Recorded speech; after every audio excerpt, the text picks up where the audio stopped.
வணக்கம். அமெரிக்க Iran Israel போர் ஒரு மாதத்தை கடந்து இருக்கிறது. 28ஆம் தேதி பிப்ரவரி மாதம் 28ஆம் தேதி ஆரம்பிக்கப்பட்ட இந்த போர் இந்த 28ஆம் தேதி, அதாவது மார்ச் 28ஆம் தேதி ஒரு கடுமையான மோதலுடன் கடந்து சென்றிருக்கின்றது. அதாவது 30 நாட்களும் கடந்த 48 மணி நேரம் என்று இதை கூறலாம். 48 மணி நேரத்துக்கும் குறைவான நேரத்தில் தனது உட்கட்டுமானங்கள் மீதான தாக்குதலுக்கு பதிலடியாக ஈரான், பஹ்ரைன் மற்றும் ஐக்கிய அரபு அமீரகத்தில் உள்ள உலோகத் தொழிற்சாலைகள் மற்றும் ஈராக் மற்றும் சவுதி அரேபியாவில் உள்ள இராணுவ தளங்கள் மீதும் தாக்குதலை நடத்தியதுடன் கிட்டத்தட்ட 5 முதல் 7 அமெரிக்க விமானங்களையும் அழித்து அல்லது சேதப்படுத்தி இருக்கின்றது. ஈராக்கில் மார்ச் 28ஆம் தேதி சனிக்கிழமை அன்று தோஹாத்தில் உள்ள ஈராக்கிய குர்திஸ்தான் பிராந்தியத்தின் தலைவரான நெசிவான் பசானியின் இல்லத்தின் மீது ஒரு ஆளில்லாத தாக்குதல் விமானம் தாக்குதல் நடத்தியிருந்தது. ஆனால் வழக்கத்துக்கு மாறாக இந்த தாக்குதலை அமெரிக்கா கண்டித்திருந்தது. அந்நாட்டில் தாக்கப்பட்ட மற்ற இலக்குகள் என்று சொன்னால் மஜ்னூன் எண்ணெய் வயல், பலத் விமானத்தளம் மற்றும் கடற்படை தளம் ஆகியவை அடங்கும்.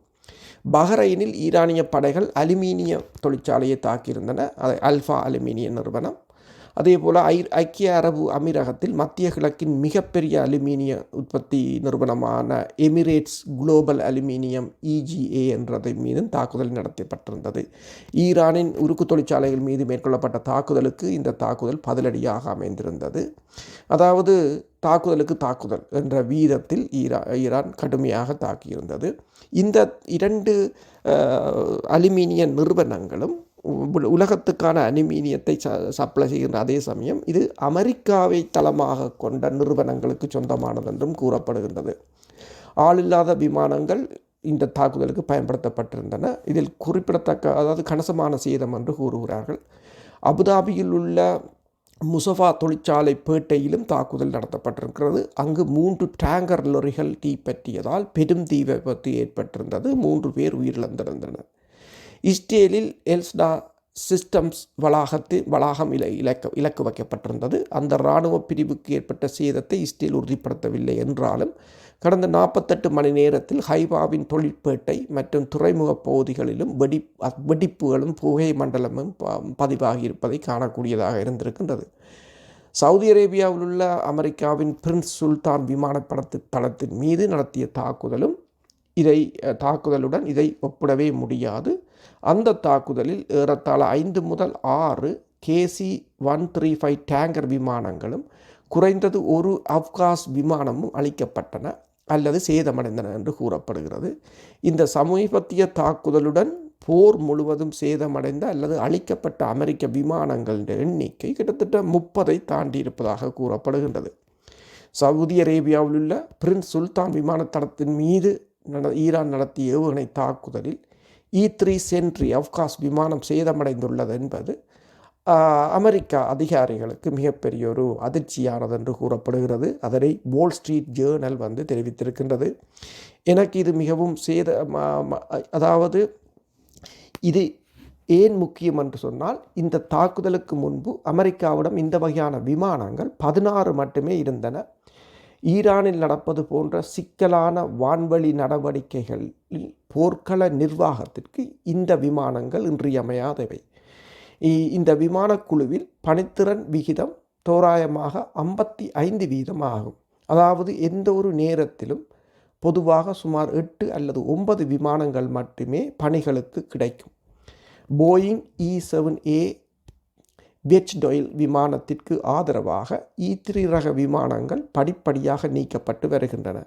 விமானப்படை விமானத்தில் 26 EA-7A விமானங்களை வாங்க திட்டமிட்டிருந்தது. இருப்பினும் சமீபத்திய அறிக்கைகள் இந்த திட்டம், அதாவது அமெரிக்கா இந்த விமானத்தை E-3ஐ E-7ஆக தரமுயர்த்த இருந்திருந்தாலும் தற்போது அந்த திட்டம் நிதி நெருக்கடிகள் மற்றும் கனிம வள பிரச்சனை காரணமாக அரிய வகை உலோகங்கள் காரணமாக பிற்போடப்பட்டிருந்தன. ஆனால் சவுதி அரேபியாவின் பிரின்ஸ் சுல்தான் விமான தளத்தில் ஈரானிய பாலிஸ்டிக் ஏவுகணை மற்றும் ட்ரோன்களால் தாக்குதலால் அமெரிக்க விமானப்படையின் இந்த விமானம் அதாவது E3 சென்ட்ரி வான்வழி எச்சரிக்கை மற்றும் கட்டுப்பாட்டு அமைப்பு அஃப்காஸ் விமானம் ஒன்று அளிக்கப்பட்டதாக வந்த இந்த செய்தி அந்த தளத்திலிருந்து வெளியிடப்பட்ட காணொளிகள் என்று வெளியிடப்பட்டிருக்கின்றன. அதில் பார்த்தால் அந்த விமானம் முற்றாக அழிந்து போயிருக்கின்றது. ஜப்பானின் ஒக்லஹோமாவின் டிங்கர் விமானப்படை தளத்தை தலைமையாக கொண்ட 552வது விமான கட்டுப்பாட்டு பிரிவைச் சேர்ந்த கோட் நேம் 810005 கொண்ட E3G விமானம் தான் இந்த விமானம். இது பாரசீக வளைகுடாவில் உள்ள முக்கிய முன்கள செயற்பாட்டு தளத்தில் அளிக்கப்பட்டதை படங்கள் காட்டுகின்றன. ஈரானிய தாக்குதல் அதன் சுழலும் ரெடார், அந்த குவிமாடம் என்று சொல்கிறது, விமானத்தின் மேல் இருக்கின்ற குவிமாடம் அமைந்துள்ள வால் பகுதி என்ற மிகவும் முக்கியமான பகுதியை துல்லியமாக குறிவைத்திருக்கின்றது. இதற்கு ட்ரோன் அல்லது பாலிஸ்டிக் மிசைல் ஏவுகணை பயன்படுத்தப்பட்டிருக்கலாம் என்று ஆய்வாளர்கள் தெரிவித்திருக்கின்றனர். E3 விமானம் அமெரிக்க விமானப்படையில் மிகவும் மதிப்புமிக்க ஆதரவு விமானமாகும். இதற்கு நிகராக E4B நைட் வாட்ச் வான்வழி கட்டளை மையம் மட்டுமே உள்ளது. இவை இரண்டின் மதிப்பும் கிட்டத்தட்ட அமெரிக்க டாலரில் $500 மில்லியன் என்று கூறப்படுகிறது. அது $500 பில்லியன். ஈரானிய தாக்குதல்களால் கத்தாரில் உள்ள 1.1 பில்லியன் மதிப்பிலான AN/FPS-132 ரெடார் மற்றும் தலா $500 மில்லியன் பெறுமதியான முதல் $500 மில்லியன் தொடக்கம் $1 பில்லியன் பெறுமதியான 2 AN/TPY-2 ரெடார்கள் உட்பட அதிக மதிப்புள்ள இலக்குகளை அமெரிக்காவின் இலக்குகளை ஈரான் அளித்திருந்தாலும் இந்த போரில் இதுவரை அளிக்கப்பட்ட அமெரிக்க ஆயுதப்படைகளின் விமானங்களில் E3 விமானமே மிகவும் அதிக மதிப்புள்ளதென்று இப்போது படைத்துறை ஆய்வாளர்கள் தெரிவிக்கின்றனர். மார்ச் 28 அன்று இது அளிக்கப்பட்டது என்பது பிப்ரவரி 28 அன்று ஈரான் மீது அமெரிக்கா மேற்கொண்ட தாக்குதல் தொடங்கிய ஒரு மாதத்தை குறிக்கின்ற நாளில் இருந்த தாக்குதல் நடத்தப்பட்டிருக்கின்றது. தாக்குதலால் தங்கள் ரெடார் வலையமைப்புகள் அளிக்கப்பட்டாலும் ஏவுகணை எதிர்ப்பு இடைமறைப்பான்களின் கையிருப்பு குறைந்ததாலும், அதாவது அமெரிக்காவின் ரெடார்கள் அளிக்கப்பட்டிருக்கின்றன, ஏவுகணை கையிருப்பு குறைந்திருக்கின்றன. இதனால் ஈரானிய தாக்குதல்களை இடைமறிக்கும் அமெரிக்க மற்றும் அதன் மூலோபாய கூட்டாளிகளின் திறன்கள் வேகமாக குறைந்து விட்டன. E3 விமானத்திற்கு பதிலாக புதிய விமானத்தை உருவாக்குவது என்பது மிகவும் கடினமாக அல்லது சவாலாக இருக்கும் என்று கூறப்படுகிறது. ஏனெனில் பனிப்போருக்கு பிந்தைய விமானப்படையின் முதல் வான்வழி முன்கூட்டிய எச்சரிக்கை அமைப்பான E7 அதாவது வெட்ச்டெயில்களை கொண்ட தயாரிப்பதற்காக நிதி ஒதுக்கப்பட்டிருந்தது. ஆனால் அந்த விமானத்தை பெறுவதற்கு மிக நீண்ட காலம் எடுக்கும், அதனை தயாரிப்பது நீண்ட காலம் எடுக்கும் என்று கூறப்படுகிறது. E3 விமானத்துடன் பிரின்ஸ் சுல்தான் விமானப்படை தளத்தின் மீது ஈரானிய தாக்குதல்களில் ஒவ்வொன்றும் சுமார் $53 மில்லியன் மதிப்புள்ள குறைந்தது 3 தொடக்கம் 6 KC-135 ஸ்ட்ரோடேங்கர் என்ற வான்வழி எரிபொருள் நிரப்பும் விமானங்களும் அளிக்கப்பட்டிருப்பதாக தெரிவிக்கப்படுகின்றது. இந்த தாக்குதலால் குறைந்தது 10 பேர் உயிரிழந்திருப்பதாக கூறப்படுகிறது. இதற்கு முன்னர் மார்ச் மாதத்தில் 2ஆம் வாரத்தில் பிரின்ஸ் சுல்தான் விமானப்படை தளத்தின் மீது ஈரான் நடத்திய ஏவுகணை தாக்குதலில் குறைந்தது 5 KC-135 விமானங்கள் சேதமடைந்திருந்தன. மேலும் ஈராக்கின் வான்பரப்பில் ஒரு KC-135 விமானம் அளிக்கப்பட்டு மற்றொன்று சேதமடைந்திருந்தது. இவை உள்ளூர் போராளி குழுக்களால் வான் பாதுகாப்பு நடவடிக்கைகளின் விளைவாக நடந்ததாக கூறப்படுகிறது. அதாவது அவர்கள் குறுந்தூர ஏவுகணை மூலம் இதனை சுட்டு வீழ்த்தியதாக கூறப்படுகிறது. அதாவது மத்திய கிழக்கு முழுவதும் உள்ள அமெரிக்க தளங்கள் மீது ஈரான் நடத்தும் தாக்குதல்கள் போர் விமான நடவடிக்கைகளை மேற்கொள்ளும் விமானப்படையின் திறனை கட்டுப்படுத்தி இருக்கின்றன. இதனால் அமெரிக்க விமானப்படையின் வான்வழி எரிபொருள் நிரப்பும் பிரிவு மிக பெரும் அழுத்தத்தை சந்தித்து வருகிறது. அதாவது இன்று ஞாயிற்றுக்கிழமை ஈராக்கின் வழியாக சென்ற அமெரிக்காவின் KC-135R என்ற எரிபொருள் நிரப்பு விமானம் தனது அவசர சமிக்கையாக 7700 என்ற கோட் நேமை அனுப்பியதாகவும் அதன் பிற்பாடு அது ஜோர்டான் வழியாக அவசரமாக இஸ்ரேலின் பென் கோரியர் விமானத்தளத்தில் தரையிறங்கியதாகவும் கூறப்படுகின்றது. அதாவது இவ்வாறு தொடர்ச்சியாக அமெரிக்கா தனது டேங்கர் விமானங்களை இழந்து வருவது நீண்ட தூர குண்டு வீச்சு நடவடிக்கைகளை பாதிக்கலாம். இந்த எரிபொருள் நிரப்பும் விமானங்களின் பெரும் ஆதரவு தேவைப்படுகிறது. அதாவது இந்த குண்டு வீச்சுகளுக்கு எரிபொருள் நிரப்பும் விமானங்களின் பெரும் ஆதரவு என்பது மிக முக்கியமானது.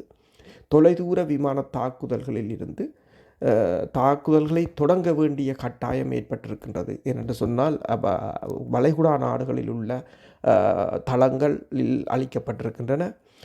விமானம் தாங்கி கப்பல்கள் 1000 கிலோமீட்டருக்கு அங்கே தூரத்துக்கு சென்றிருக்கின்றன. எனவே தூர இடங்களிலிருந்து வருகின்ற விமானங்களுக்கு எரிபொருள் நிரப்புவதற்கு KC-135 விமானம் மிக மிக முக்கியமானது. KC-135 ரக விமானங்களின் பழமை மற்றும் அதன் விளைவாக ஏற்படும் அதிக பராமரிப்பு தேவைகள், அத்துடன் குறைந்த எண்ணிக்கையிலான புதிய KC-46 எரிபொருள் நிரப்பும் விமானங்களில் உள்ள பெரும் சிக்கல்கள் ஆகியவை இந்த விடயத்தில் அமெரிக்க வான்படைக்கு மிகப்பெரிய ஒரு சவாலாக மாறியிருக்கின்றன. E-3 விமானத்துடன் சேர்த்து பிரின்ஸ் சுல்தான் விமானத்தளத்தின் மீது நடத்திய தாக்குதலில் இந்த விமானங்களும் அளிக்கப்பட்டது என்பது அமெரிக்காவின் தற்போதைய குண்டுவீச்சின் திறனை மேலும் பாதித்திருக்கின்றது. இதனிடையே சீனாவின் எல்லை பகுதிக்குள் இனந்தெரியாத விமானம் ஒன்று ஊடுருவியதால் சீனாவின் சிக்கலான மின்காந்த சூழ்நிலைகளை கண்காணிக்கக்கூடிய உயர் தீவிர பயிற்சிகளை நடத்துவதற்காக பயிற்சிக்கப்பட்ட J-10C என்ற போர் விமானம் களமிறக்கப்பட்டதாக தெரிவிக்கப்படுகின்றது. இந்த விமானத்துக்கு உதவியாக KJ-500 என்ற வான்வழி முன்கூட்டிய எச்சரிக்கை மற்றும் கட்டுப்பாட்டு அப்காஸ், அதாவது சீனாவின் அப்காஸ் விமானம், அமெரிக்காவின் அப்காஸ் விமானத்தைப் போல சீனாவின் அப்காஸ் விமானம் KJ-500 என்று சொல்வது, அந்த அமைப்புகளுடன், அதாவது அந்த விமானமும் சீன வான்படை விமானம் எல்லை பகுதிக்கு களமிறக்கப்பட்டதாகவும், J-10 ரக விமானங்களின் ரெடார்கள் சிறிய பரப்பியை கண்காணிக்கக்கூடியதால் இந்த KJ-500 அமைப்பானது நூற்றுக்கணக்கான கிலோமீட்டர் தொலைவில் உள்ள விமானங்கள் மற்றும் ஏவுகணைகள் உள்ளிட்ட வான்வழி இலக்குகளை கண்டறிந்து தரவு இணைப்புகள் வழியாக அவற்றின் நிலை, வேகம் மற்றும் உயரம் மற்றும் போர் விமானங்களுக்கு உயரம் போன்ற தகவல்களை போர் விமானங்களுக்கு அனுப்பும் திறன் கொண்டது. இது J-10 விமானங்கள் தங்கள் சொந்த ரெடார் சிக்னல்களை வெளியிடாமலேயே மிகவும் திறமையான இடைமறிப்பு சூழ்நிலைகளை செய்ய அனுமதிக்கின்றது. ஆகஸ்ட் 2025 ஆண்டு தொடக்கத்தில் KJ-500 ஆதரவுடன் செயற்படும் போது J-10C விமானம் தனது மிகவும் சக்தி வாய்ந்த சென்சர்களை பயன்படுத்தி ஏவுகணை இலக்குகளுக்கு வழிநடத்த இந்த விமானம் உதவியிருந்ததாகவும் கூறப்படுகின்றது. இந்த விமானத்தை பயன்படுத்தித்தான் பாகிஸ்தான் இந்திய வான்படையினருடனான மோதலில், அதாவது கடந்த ஆண்டு மே மாதம் இடம்பெற்ற மோதலில் இந்திய வான்படையின் ரஃபேல் விமானங்களை சுட்டு வீழ்த்தியிருந்தது. அதாவது இந்த அப்காஸ் விமானங்களை பொறுத்தவரையில் ரஷ்யா, சீனா, அமெரிக்கா போன்ற நாடுகள் மிக முன்னணியில் நிற்பது இங்கு குறிப்பிடத்தக்கது. அதாவது இந்த 28ஆம் தேதி சீனாவின் KJ-500 என்ற வான்வழி முன்கூட்டி எச்சரிக்கை மற்றும் கட்டுப்பாட்டு நடவடிக்கைகளை ஏற்படுத்தும் விமானம் களமிறக்கப்பட்டது இந்த நடவடிக்கையில், அதாவது அமெரிக்காவின் விமானம் அளிக்கப்பட்ட நடவடிக்கையின் பின்னணியில் சீனாவோ அல்லது ரஷ்யாவோ இருக்கலாம் என்று தெரிவிக்கப்படுகின்றது. நன்றி.